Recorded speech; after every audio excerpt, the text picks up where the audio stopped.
Fleming from the website fromthegrapevine.uk with another rundown of the wines that you can find in the local supermarkets. So the weather's getting kind of summery, the barbecues are being lit, and now that lockdown is kind of easing, then small groups are starting to get together. It's time to look at the most summery of wines, the rosé. So firstly, what is rosé and how is it made? Well, if you imagine a red wine grape, much of the colour of a wine lives in the skin, and how much that skin interacts with the grape juice can produce very different results.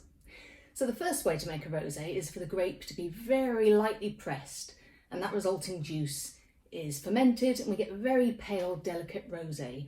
That's called vin gris, grey wine. The second way is by the unattractively named bleed method, but it is the most common way of making rosé.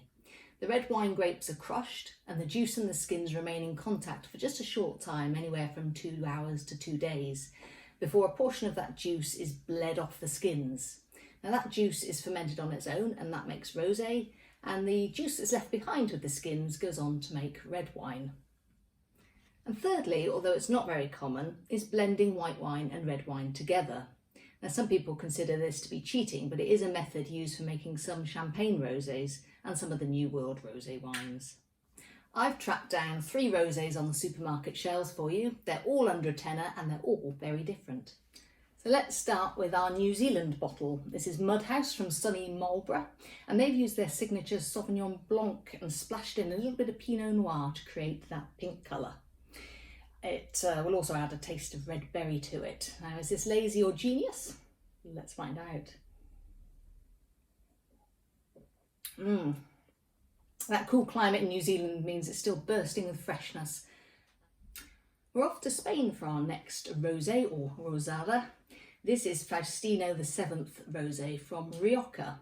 It uses 100% Tempranillo, which is the grape that you'll find in the majority of Rioja red wines.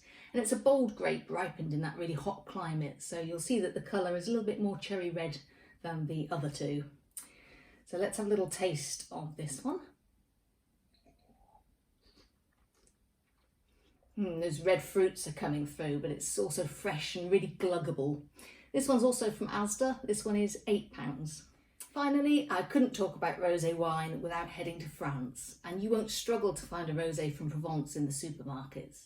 Now this Côte de Provence rosé is from Waitrose, and it caught the eye of Tim Atkin, who's a master of wine, and he rated it 91 points, which is incredible for a wine at this price. This is in Waitrose for £8.99. You can see that it's pale and stylish. It's made from the grapes Grenache and Cinsault.